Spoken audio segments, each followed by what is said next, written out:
Bom dia, bom dia. Esse bom dia é um bom dia de dormir, né? É um bom dia para dormir, né? Bom dia. Bom, tô muito feliz, apesar da gente planejar as coisas, né? Eu tô muito feliz porque mais um motivo de eu estar falando assim, cara, Deus ministrando no meu coração, falando, ó, o homem planeja muito os seus planos. Provérbios diz isso. Mas é eu que faço todas as coisas, eu que dou o ponto final, boto a vírgula, coloco tudo no lugar, tudo na hora certa. E eu fiz vários planos para hoje. Fiquei pensando, ontem eu gravei um vídeo, falei assim, vou chamar o povo para estar na igreja, tenho algo para compartilhar com vocês. E eu estava a semana toda, todo mundo pregando, falando nessas três, nessa minissérie, como diz o Marcelo, de oração. E a gente prova ainda mais que a gente precisa mais disso, mais de oração, mais de orar, mais de esperar e confiar. Eu vi até de camisa, porque eu falei assim, tem tudo a ver com nós, tem tudo a ver com a gente.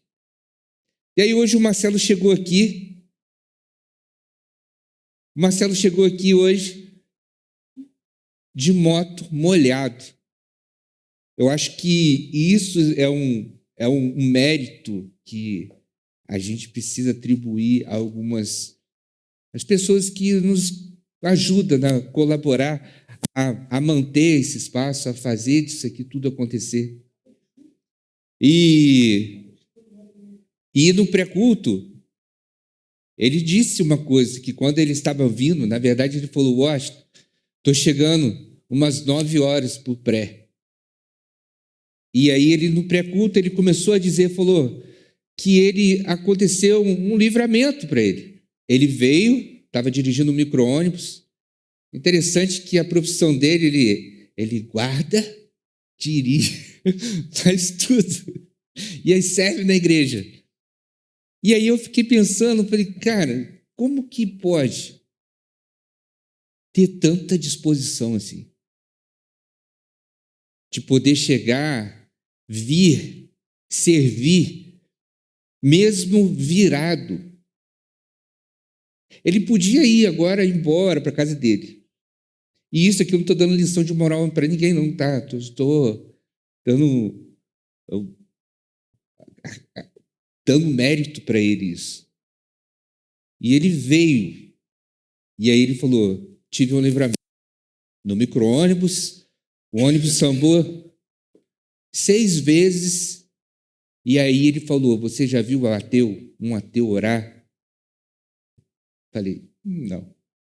Mas eu vi hoje. Isso era o quê? Umas 4 horas da manhã? 5h30? 5h30 da manhã. Então você vê, ele está acordado desde ontem. E ainda veio, ainda trouxe esse milagre para nós, que ele estando aqui hoje para nós é um milagre. E ainda veio aqui, fez a minha mente, se abrir, porque a gente planeja muitas coisas, mas no coração de Deus, se Ele tem como diz sempre o Dalber, o propósito nosso, como pessoa, como igreja, ele sempre vai prevalecer na vontade dele, de Deus. A gente vai querer fazer muitas coisas, mas é ele que vai falar assim, é isso, vou determinar isso para você.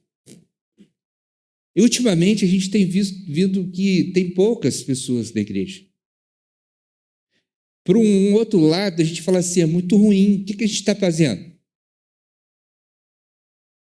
Por que eles não estão vindo? Será que o problema somos nós? Será que o problema é a igreja? Eu acho que é um desabafo. Não é um desabafo. A gente tem falado sobre oração durante 3 semanas. 3 semanas falando que a gente está orando, como a gente está orando, como a gente se deve orar, como a gente deve fazer, como a gente deve aplicar a oração, como a gente vai fazer que as coisas se movimentem em Deus para que tudo funcione bem, perfeito. E ainda assim a gente fala, as coisas vão funcionar. E novamente, acho que quando a gente vai, geralmente é o Serginho que fala isso, quando a gente está planejando tudo, aí Deus ri da nossa cara e fala assim, você está planejando isso aí, não é nada disso aí que eu vou querer que você faça. Eu vou querer que você faça diferente. E eu falei com o Marcelo, quando eu falei, Marcelo, termina aqui a sua mensagem, sobe aqui e prega. Por quê? Porque você tem mais alguma coisa para mostrar para a gente. Não vejo problema nenhum de poder chamar o Marcelo. Marcelo, vem aqui, termina de pregar, porque você hoje, Deus operou um milagre e provou para você que você é capaz de fazer as coisas em Deus, porque o pensamento do Marcelo e o coração dele está na obra. Talvez o meu não esteja tanto assim, talvez o meu esteja no cuidar, no preparar o ambiente da casa, preparar tudo. E aí, mais uma vez, Marcelo, quer vir pregar?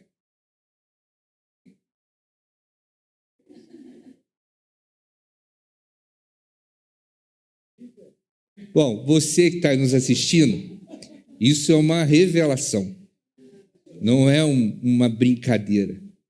É porque todas as coisas cooperam para o bem daquele que ama e busca a Deus. Eu tenho a minha mensagem pronta, está tudo aqui preparado, mas a gente precisa saber que a igreja é conduzida pelo Espírito Santo, não é conduzida por homem. Eu vim pronto, preparado, mas Deus quer falar mais alguma coisa para a gente. Não vim para pregar hoje, não.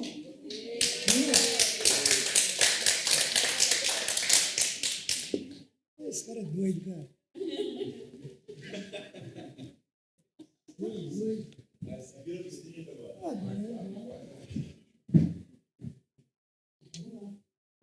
Caneca já está aqui?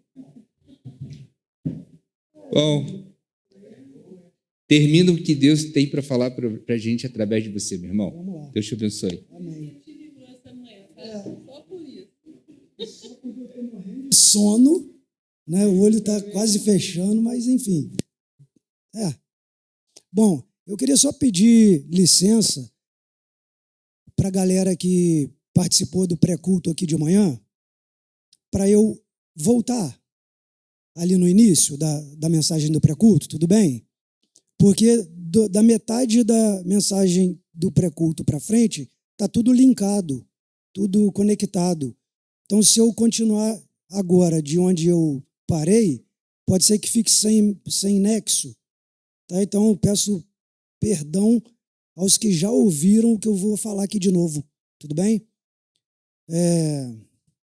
Nossa, nunca aconteceu isso na capela, mas vamos lá. Eu acho que tá maluco, né? Bom, eu comecei fazendo uma pergunta no pré-culto. E a pergunta que eu fiz foi: alguém aqui já viu um ateu orar? Alguém já viu um ateu orar? Eu fiz essa pergunta e logo em seguida eu respondi dizendo que sim, hoje pela manhã eu vi um ateu orar. Eu vi um ateu orar quando vinha de Resende, hoje de manhã. Que eu trabalhei ontem na Exapicor, que é a feira agropecuária lá em Resende. Terminou o serviço, eu acho que era mais de 5h30 da manhã. Eu cheguei em casa, era 7h30. Já estava claro. Eu vindo de Resende para casa, passando na Dutra, dirigindo um ônibus da polícia. E chovendo, a pista molhada. Quando eu cheguei perto da entrada do bairro Cotiara, em Barra Mansa, chegando ali na entrada do bairro Cotiara, é um declive, uma descida. E quando o ônibus começou a descer, do nada, de repente, o ônibus começa a rodar na pista. O ônibus girou. E eu, meu Deus, nunca o carro tinha rodado comigo. Pensa bem, um ônibus. A primeira vez um ônibus. e o ônibus girou e foi andando em direção ao acostamento. Meu Deus do céu, eu não freiei o ônibus, porque se eu freasse ia ser pior, a pista molhada. Eu só tirei o pé do pedal do freio, do aceleradora, e virava o volante para lá, e virava o volante para cá.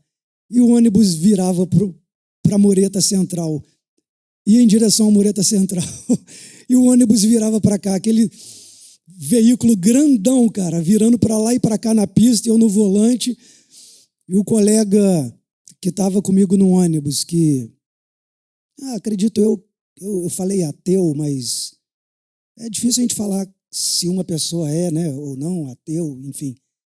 Mas, vamos dizer assim, desconectado de espiritualidade, de qualquer tipo de divindade, ele virou e falou assim: Jesus amado, tira a gente dessa. tira a gente dessa. E interessante, né? Interessante. Então, eu vi pela primeira vez um ateu orando. E teve um momento que ele parecia, dentro do ônibus, estar surfando. Teve um momento que ele estava assim, em pé no ônibus, segura, calma, igual pegando onda assim, surfando. Eu falei, nossa, gente, que desespero. Contando assim é até engraçado, mas na hora não é. É muito difícil. E eu olhei no retrovisor, a sorte que a gente chama de livramento, não tinha ninguém vindo. A primeira coisa que eu fiz foi olhar no retrovisor. Porque quando o ônibus virou, gente, nossa, é desesperador, porque é um veículo grande. E ele começa a virar na pista. Se tivesse um caminhão me ultrapassando ali naquele momento, ia ser uma baita de uma batida. Um caminhão com ônibus, pensa bem. Ia ser uma baita de uma batida. Então eu pensei até que eu fosse bater mesmo. Eu acho que não vai ter jeito, vou bater mesmo. Mas o meu medo naquele momento era virar, o ônibus tombar, capotar, enfim. Cheguei em casa. Consegui chegar, né? Então, a gente, nessa experiência, a gente percebe que a oração, muitas vezes, faz parte até da vida de quem não crê, né? Faz parte da vida até de quem não crê. E falando em oração, hoje é a última mensagem? Tá. Hoje encerra, então. Tá. E por falar em oração, eu vou lançar aqui uma pergunta que diz assim: orar muda a mente de Deus com relação a nós? O que vocês acham? Eu orar mais ou menos, muda a mente de Deus? Muda o que Deus pensa com relação a nós? Eu acredito que não, porque a palavra diz que Deus é imutável. Deus não muda. Então eu prefiro pensar que a nossa oração, ela muda a nossa mente com relação a Deus. Então por que nós devemos orar? Por que nós oramos? Para que a nossa mente seja mudada com relação a Deus. Uma vez a mente transformada, todas as demais mudanças e transformações vão ocorrendo como um efeito cascata. Aí me veio essa pergunta agora: o que eu preciso mudar em minha vida? Tanta coisa. E se eu perguntar para você, o que você precisa mudar em sua vida? Pode ser que você diga também, nossa, tanta coisa que eu preciso mudar. Quem sabe essas mudanças não começam a ocorrer a partir do momento que eu me dedicar mais em oração.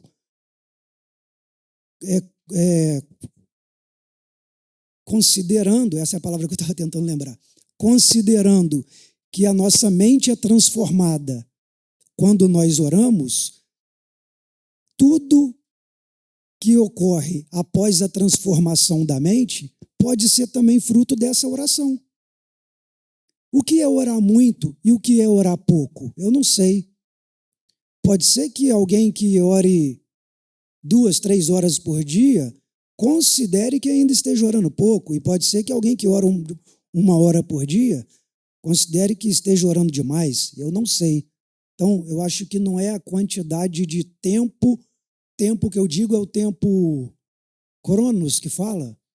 Não é, eu acho que não é essa questão. não é o tempo cronos, mas a gente pode pensar em tempo de qualidade com Deus, não é? Porque a gente fala assim, orar eu posso orar em qualquer lugar. É fato, verdade. A gente pode orar em qualquer lugar. Hoje, dentro do ônibus, eu acho que foi uma das minhas orações mais fervorosas. Ainda mais quando o ônibus virava para um lado, eu via a mureta, depois Gente, um carro daquele tamanho, sem controle, é muito ruim. Porque o pneu perdeu o atrito com a pista, né? E como o pneu perdeu o atrito com a pista, o volante ficou soltinho, a aquaplanagem ficou soltinho. Olha como eu orei fervorosamente naquele momento ali. Então eu acredito que é como você ora, porque além do que você fala, quais são as palavras que você fala, eu acho que é como você fala também.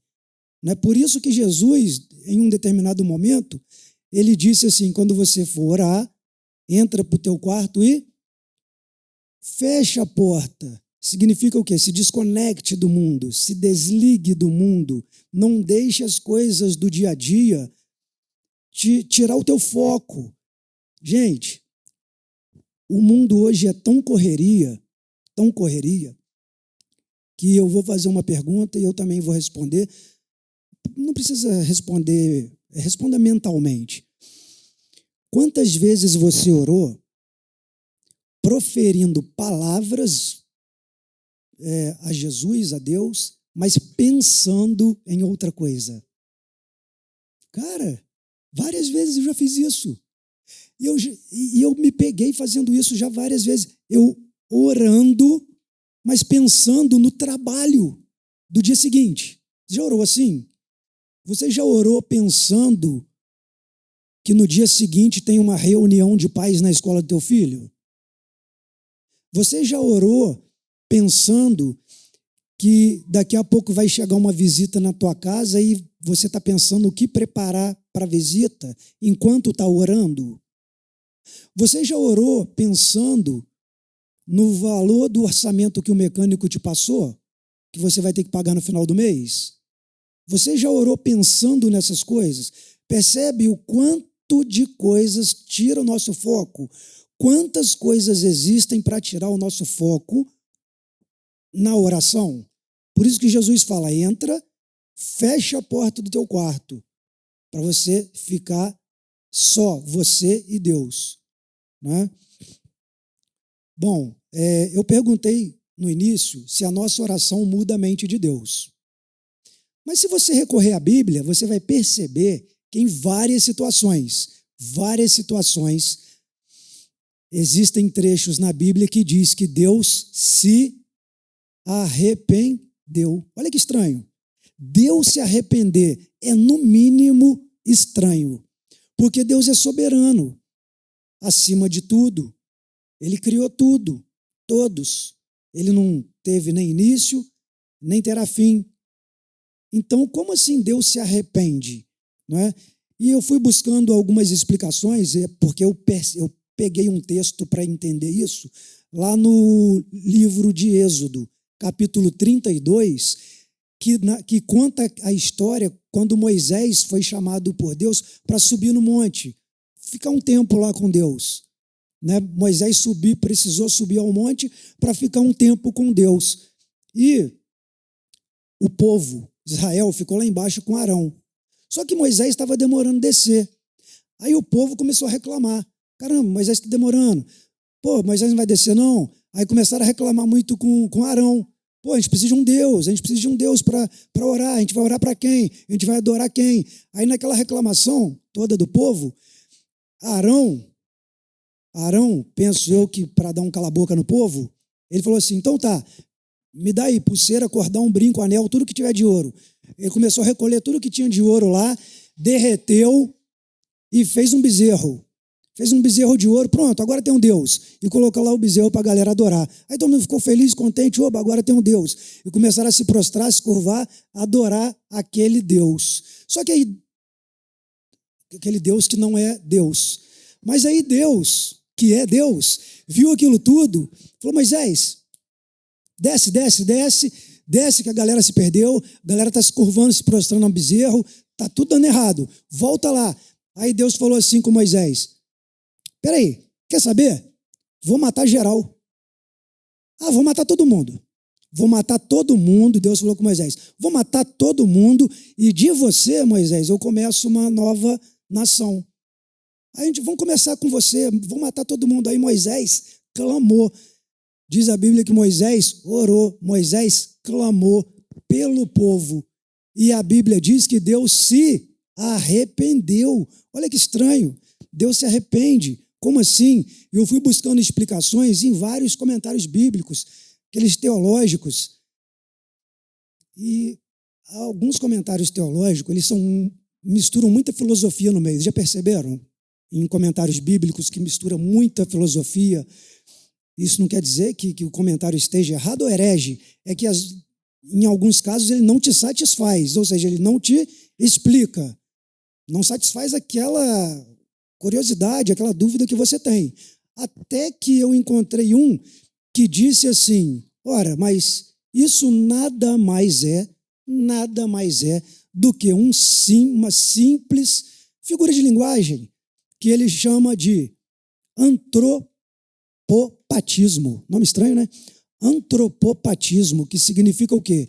Dar, atribuir, transferir qualidades de sentimento humano a um Deus. Porque Deus não tem os sentimentos humanos, vamos dizer assim, mas os sentimentos humanos que Deus tem, que são descritos na Bíblia, nada mais é do que um antropopatismo, é a atribuição ao sentimento humano a Deus, de modo que, no texto, a gente consiga compreender. Então, a gente consegue compreender através disso, porque o arrependimento, se arrepende quem? Quem está inserido no nosso contexto de espaço-tempo. No nosso contexto, espaço-tempo aqui, que Deus não faz parte, quer dizer, tudo está nele, né? Não é que ele não está, mas é que tudo está nele. Então, Deus não tem passado, presente ou futuro. E quem se arrepende ou se arrependeu de algo que falou, de algo que fez ou de algo que pensou. Percebe que está tudo no passado? Falou, fez, pensou. Está tudo no passado. E quem se arrependeu daqui. Daqui é presente, percebe? Daqui para frente é futuro, percebe? Então, daqui para frente, não vai mais falar ou fazer ou pensar aquilo que gerou arrependimento. Ou seja, Deus não tem passado, nem presente, nem futuro.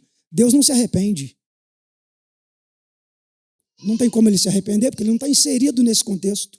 Não é? Então, pura e simplesmente para a gente entender o contexto. Agora, é interessante que Moisés teve um outro comentário que eu achei importante também interessante, que diz que Moisés orou e não mudou a mente de Deus.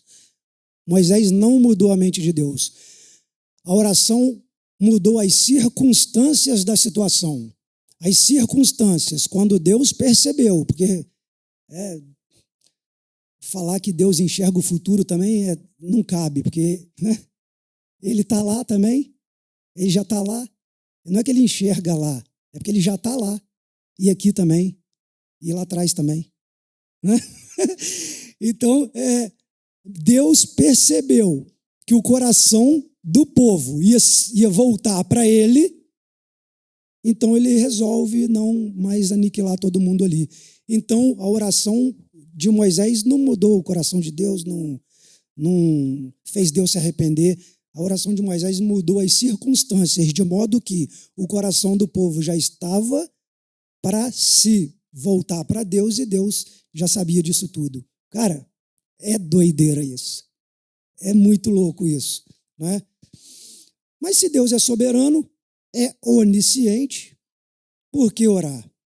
Aí eu trouxe um questionamento aqui para fazer um paralelo com essa pergunta sobre o evangelizar. Por que evangelizar? Por que pregar?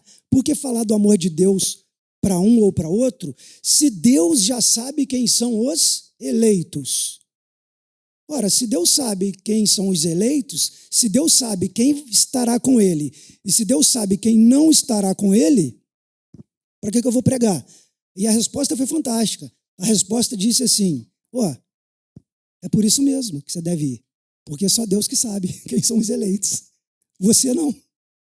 Então, a sua pregação vai despertar o eleito, para que ele passe a pregar o evangelho ao outro eleito, que vai pregar o outro eleito, e assim vai, espalhando e fazendo discípulos em todas as nações. Não é? É assim que funciona. Eu li um livro de devocional de um autor chamado John Piper. É um livro com uma leitura muito agradável, muito simples. Se não me falha a memória, tem 162 páginas. Mas olha, essas 162 páginas, eu tenho certeza, você consegue ler em 2 dias. De tão agradável e chamativa que é a leitura. E desse livro, eu trouxe aqui uma meditação sobre o texto que está em Colossenses. Vamos abrir lá? Colossenses, capítulo 4.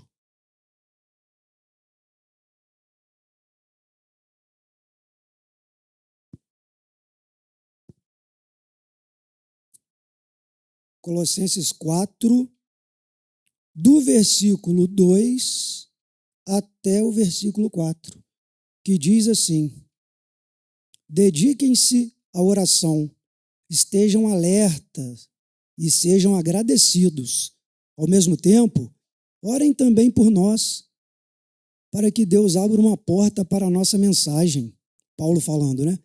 A fim de que possamos proclamar o ministério de Cristo, pelo qual estou preso. Orem para que eu possa manifestá-lo abertamente, como me cumpre fazê-lo. Então aqui, através desse texto, esse livro que eu li, essa devocional que eu li, ela apresentou, e eu quero trazer aqui para vocês, 4 diretrizes, ou melhor, 5. 5 diretrizes. Não tem negócio dos 5 pontos? Eu só vou usar um nome mais bonitinho. 5 diretrizes. Ou melhor, né? Não é pontos, né? Então, 5 diretrizes sobre esse texto de Colossenses. Tá? Essa passagem nos dá 5 diretrizes para a oração. A primeira, perseverar. A primeira diretriz é perseverar. E ele logo começa falando isso. Dediquem-se, é porque na minha Bíblia, a versão está assim, dediquem-se à oração. Tem Bíblia que está assim, perseverem, né? Perseverem na oração. Então, logo no início desse texto, já apresenta a primeira diretriz, que é o quê? Perseverar. A perseverança é um dos grandes testes de genuinidade da vida cristã. Um dos grandes testes. Tá? Então, quando nós conseguimos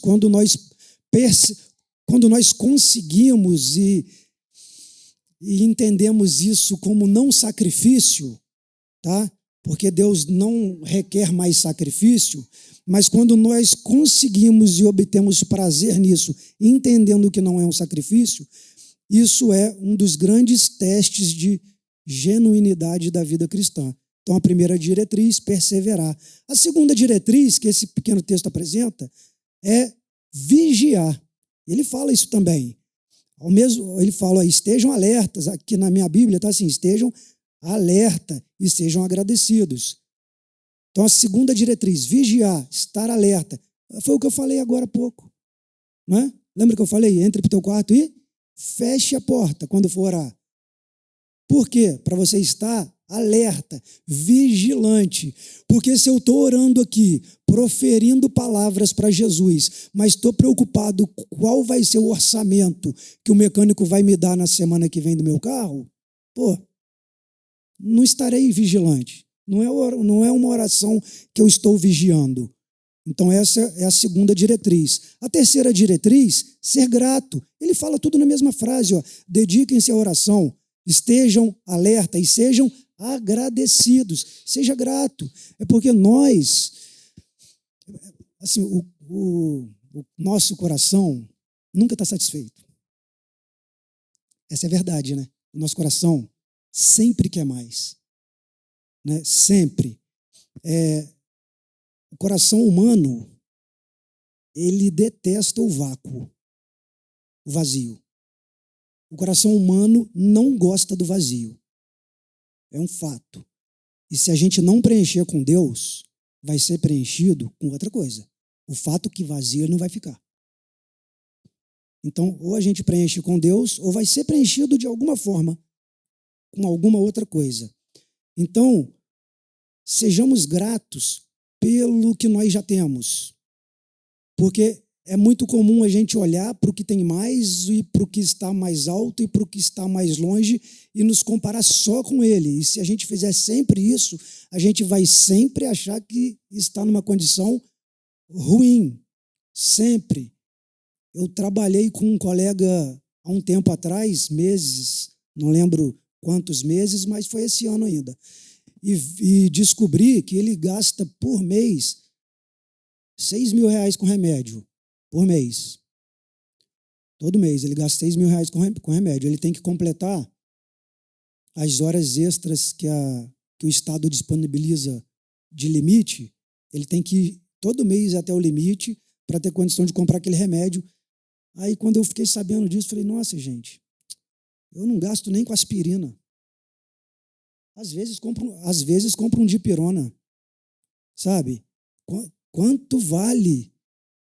Quantas palavras de agradecimento eu tenho que despejar, entregar para Deus por conta da minha saúde?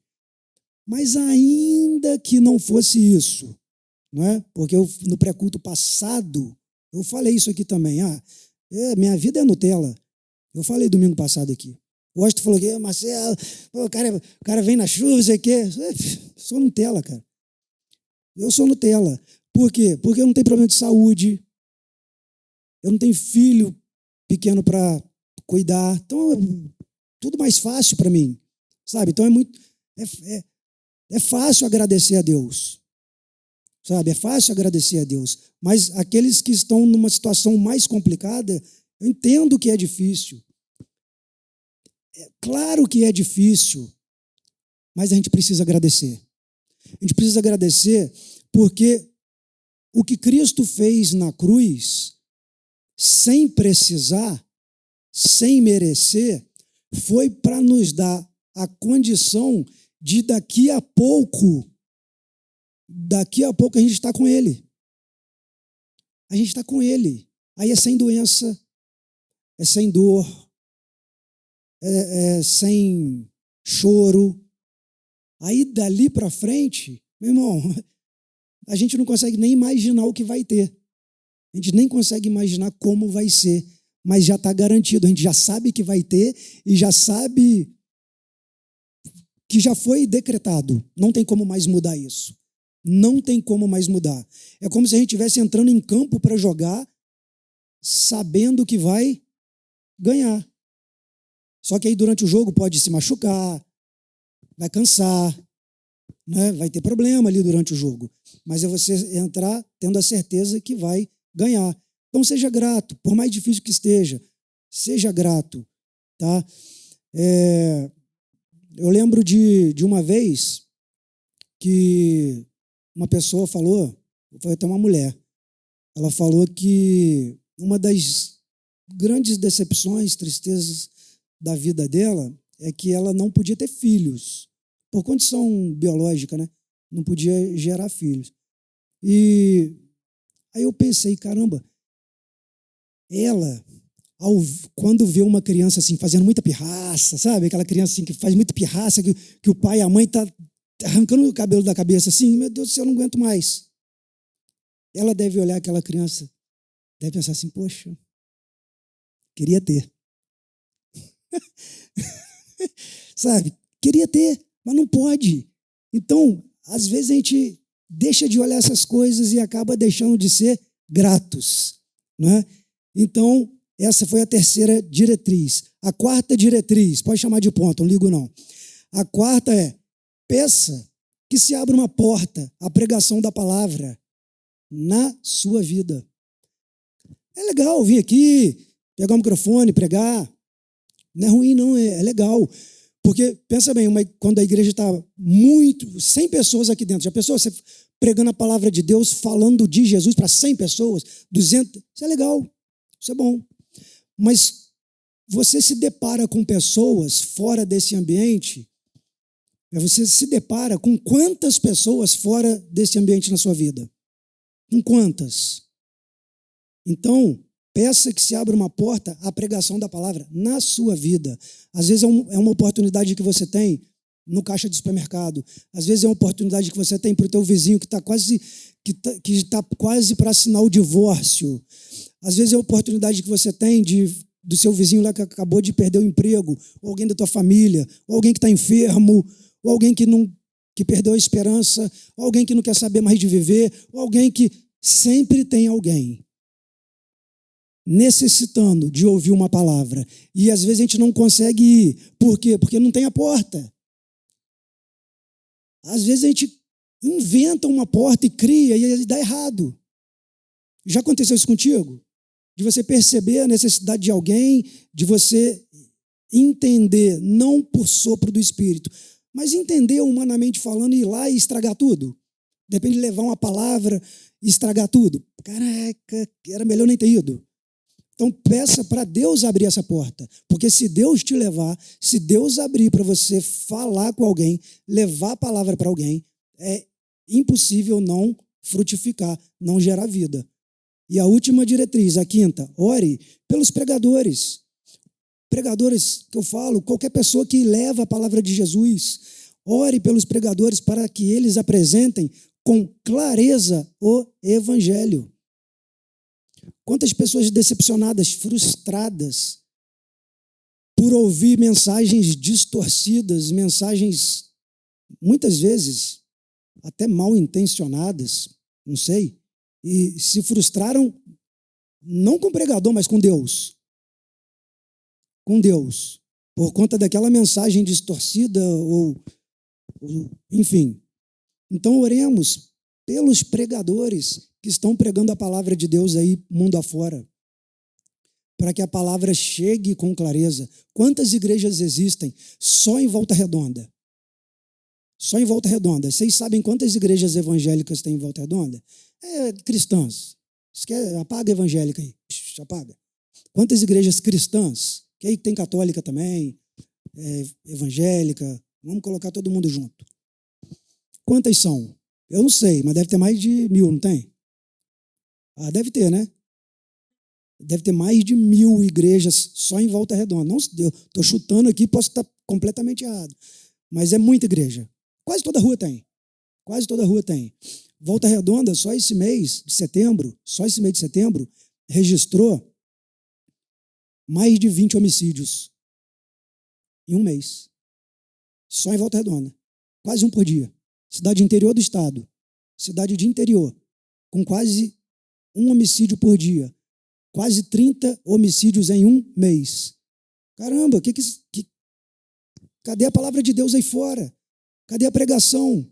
Cadê a conversão? Cadê a nossa mensagem? Onde está chegando? Por que não está mudando? Por que está isso tudo aí fora bagunçado? Por que está tudo assim de qualquer jeito?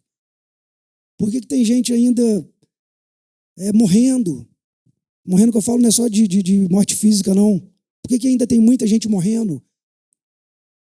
Porque, de repente, não é a nossa oração que não está, não está sendo sincera para que os pregadores preguem. Porque entre as igrejas parece mais uma competição, igreja contra igreja, do que uma orando pela outra para que pregue genuinamente a palavra. Às vezes parece isso. Enquanto for isso, não vai resolver. Não vai mudar. Não é? Então, para terminar, é isso. Eu acho que deu certo, né, Washington? Eu acho. Nos dediquemos em oração. Vamos separar. Eu pertenci a uma igreja que criou TSD, Tempo a Sós com Deus. Achei isso mal barato. Mas achei mal barato, Tempo a Sós com Deus. TSD, Tempo a Sós com Deus. Tudo bem que era um mecanismo lá de igreja. Era um mecanismo de igreja, mas eu achei legal, cara. Por que eu não posso ter um tempo a sós com Deus?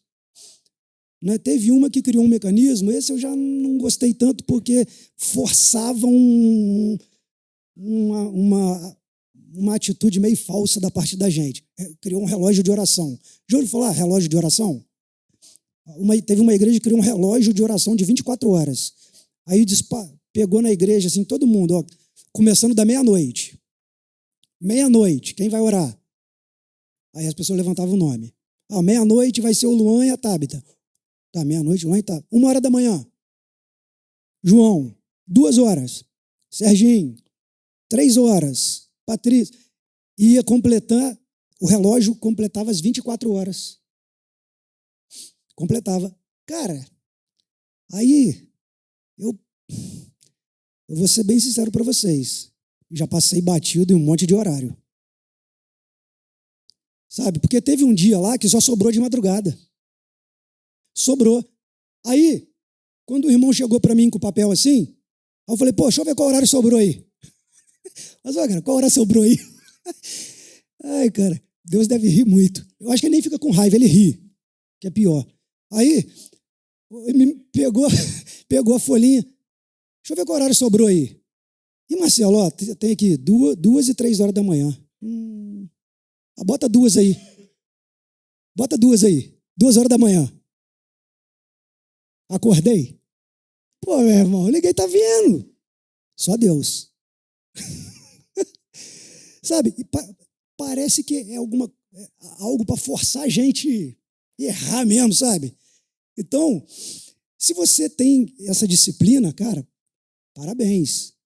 Parabéns mesmo. Não é tô zoando, não. Parabéns mesmo. Se você coloca teu relógio lá para despertar, 3 horas da manhã, 2 horas, eu vou colocar 2 horas da manhã, porque aqui em casa está todo mundo dormindo, eu quero ter um tempo com Deus. Aí você foi lá e colocou o teu relógio para despertar, 2 horas da manhã, 3 horas acordou. Cara, parabéns de verdade. De verdade.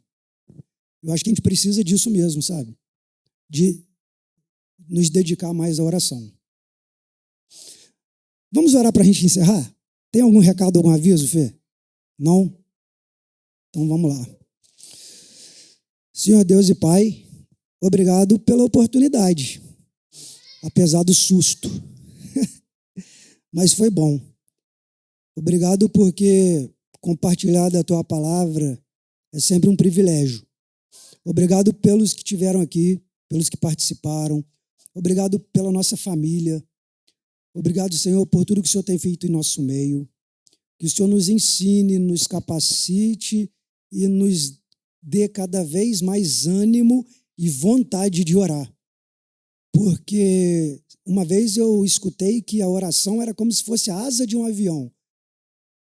E a outra asa, a meditação na palavra, algo do tipo, foi que eu ouvi. E o pregador perguntou qual asa era mais importante do avião para ele alçar voo. Claro, as duas. Diante disso, eu vi o quão é importante nós orarmos, nós nos dedicarmos em oração, para que através da transformação da nossa mente gerada por essa oração, as outras transformações venham a ocorrer e possamos ser conhecidos como verdadeiramente filhos de Deus, através daquilo que pensamos e através do que falamos e da maneira como agimos também. Que o Senhor possa nos levar em segurança para as nossas casas, que tenhamos uma semana abençoada e que, se for de muito problema, que o Senhor esteja com a gente para nos ajudar a passar pelos problemas. Muito obrigado por tudo, em nome de Jesus. Amém.